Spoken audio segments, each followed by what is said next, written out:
Mannerless টাইপের question করলে কিন্তু একদমই দিব না কোনো ধরনের ইন্টারভিউ। আলহামদুলিল্লাহ। আপনি তো উমরা করেছেন, উমরা করার পরে ইসলামে কি জায়েজ আছে যে আপনার নাচ গান করা অথবা কেমন শুনবা সেটা কি জায়েজ আছে? এই ধরনের টপিকস করতে চাই না, না, কারণ না, না, আপনি বলেছেন, আমি আপনার প্রশ্ন অনুযায়ী আপনার থেকে আমি প্রশ্নটা করেছি, এটা কি ইসলামে কি জায়েজ সেটা আছে? আমি মনে করি কি ওলামা হযরতের সাথে আলাপ করেন, আমি না, না, ওলামা না, হযরত না। হজ করার আগে এবং হজ করার পরে এই দুই জীবনের ভিতরে পার্থক্য আছে। কিরকম পার্থক্য? নবী সাল্লাল্লাহু আলাইহি সাল্লাম বলেছেন,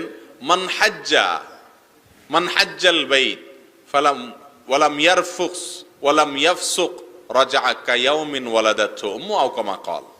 অর্থাৎ যে ব্যক্তি হজ করলো আর হজ করতে গিয়ে কোনো ঝগড়াঝাটি করলো না, গুনাহের কাজ করলো না, সেক্সুয়াল কোনো গুনাহ করলো না, এই ব্যক্তি যদি ফ্রেশ এবং হজ্জে মাবরুর করে ফিরে আসে, ভালো একটা হজ করে আসতে পারে, ফ্রেশ ঝামেলা মুক্ত গুনাহমুক্ত হজ করে আসতে পারে, তাহলে এই ব্যক্তি মায়ের পেট থেকে ভূমিষ্ঠ হওয়ার সন্তানের মতো নিষ্পাপ হয়ে আসে।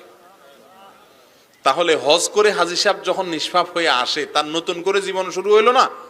তো নতুন করে জীবন শুরু হওয়ার পরে যদি সে আবার সে জীবনে কালি লাগায় ফেলায়, তাহলে এটা দোষের, এটা অবশ্যই কিসের? দোষের। মধু, ঘি, সরিষার তেল, খেজুর সহ আপনার নিত্য প্রয়োজনীয় ন্যাচারাল পণ্যগুলো নিতে পারবেন আমার শপ আলামিন হাল শপ থেকে। পণ্যগুলো নিতে এখনই আমাদের স্ক্রিনে দেওয়া হোয়াটসঅ্যাপ নম্বরে যোগাযোগ করুন।